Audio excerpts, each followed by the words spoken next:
You've seen the word, you've seen the websites, and you may even have one. But have you ever wondered, what's the big deal about blogs? This is Blogs in Plain English. To make sense of blogs, you have to think about the news and who makes it. We'll look at news in the 20th century versus the 21st century to make our point.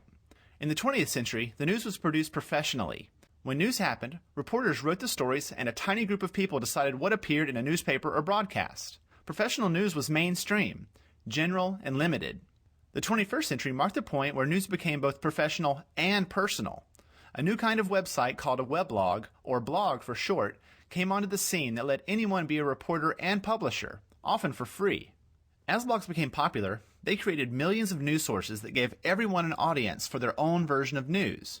Of course, we're using the word news loosely, but really, isn't everything news to someone? With a blog, a business owner can share news about his business. A mother can share news about her family, or a sports star can share news with fans. These people are all bloggers. How did this happen? Well, blogs made sharing news on the web easy. Anyone with an idea can start a new blog with the click of a button and share news minutes later. Here's how blogs work. Blogs are websites that are organized by blog posts. These are individual news stories, like articles in the paper. Bloggers simply fill out a form like this one to post a new story. With the click of a button, the blog post appears at the top of the web page, just above yesterday's news. Over time, the blog becomes a collection of these posts, all archived for easy reference. Also, each blog post can become a discussion through comments left by readers. Blogs make the news a two-way street. But really, the fuss is not about how blogs work. It's about what people like you do with them that matters. Let's say you have a blog about green living and outdoor photography. It reflects your unique perspective. This helps you build relationships with your readers and other bloggers with similar interests. Speaking of relationships, bloggers often work together. In addition to comments, you'll read each other's posts, quote each other, and link your blogs together. This creates communities of bloggers that inspire and motivate each other. Whether it's their ease of use or the opportunities they offer, blogs have been adopted in a very big way. Since 2003, there have been over 70 million blogs created, each with its own version of news. So the big deal about blogs is that they gave people like you the power of the media and created a personal kind of news that appeals to a high number of small audiences. So, it's up to you. What will you do with this new power? There is likely a group of people out there who want to hear what you have to say. You can search for blogs using Google's blog search or Technorati. You can also start your own blog for free at Blogger or WordPress.com. I'm Lee Lefevre, and this has been Blogs in Plain English on the Common Craft Show.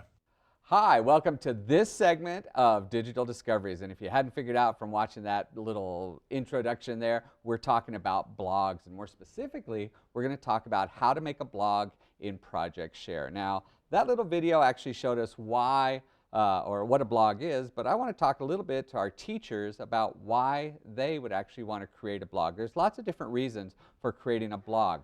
For instance, it's a great way to extend the learning beyond just the regular school hours that we have. You can actually ask students to reflect on the learning several hours after they actually learned it to see if they've actually got it. You can actually, for instance, create a blog where students read a passage in a book and they have to answer questions about it. And so I think from the video that you saw how the conversation is two-way with blogging. It's not just somebody asking questions and then coming back and answering them. It's actually the blog authors interact with the people that are actually leaving the responses. So let's log into Project Share, and I'll show you really quickly how you can take your Project Share account and create a blog. So we're going to assume, because we've been doing these Project Share segments here for a while, that you already know how to log into Project Share.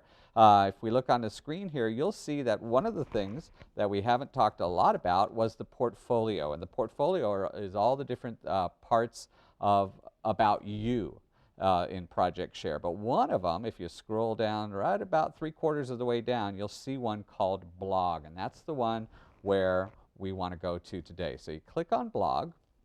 And then what happens in Project Share, the screen changes a little bit.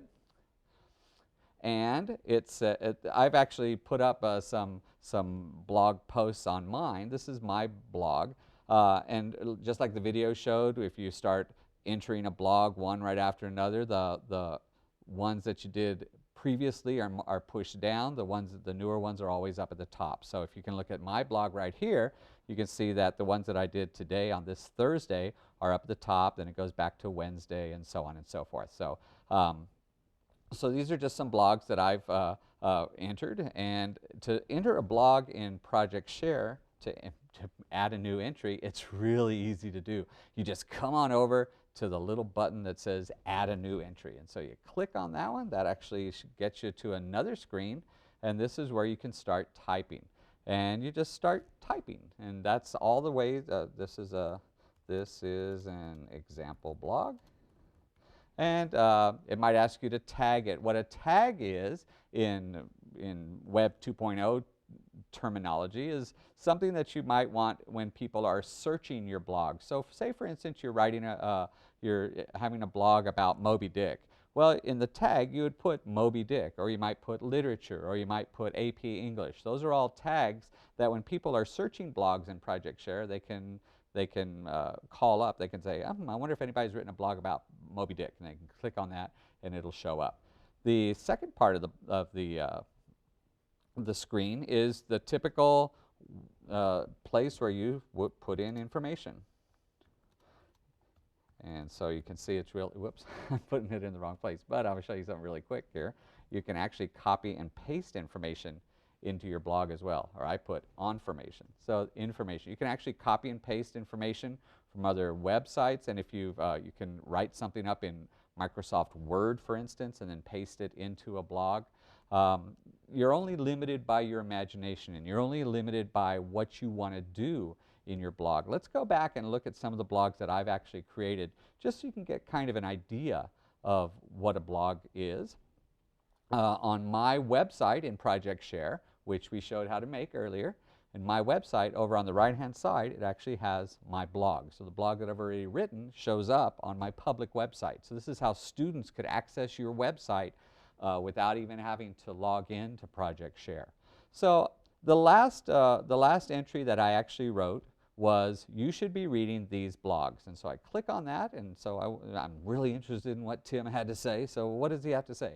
So I have this list of pretty good places to start looking at other people's blogs, other teachers' blogs. So for instance, here's one, why science teachers should write, teaching and writing in the real world, the case for cultivating cultural awareness. Those are all example blogs from other teachers. And so you need to get into the habit of not only writing your own blog so you can interact not only with your students but with your community as well, but also start reading other people's blogs as well. There are hundreds and hundreds of thousands, if not millions of blogs out there that have to do with education. There's a blog that has to do with whatever you're teaching. I guarantee it. You could be teaching the most obscure topic. There's a blog for it. Let me show you really quickly some other blogs that are out there. I actually got up on my professional learning network and asked them this morning, what are some reasons that a teacher or administrator would actually want to write a blog? And so I'm going to pull that up, and here it is. Give me some reasons that a teacher or administrator would want to write a blog. And here's what some of them said: to communicate with parents, to show off student work, to promote discussion. It's therapy, somebody wrote. Without breaking confidentiality, teachers can express themselves and stay emotionally healthy. That's important. To express ideas and opinions to staff, to promote technology integration.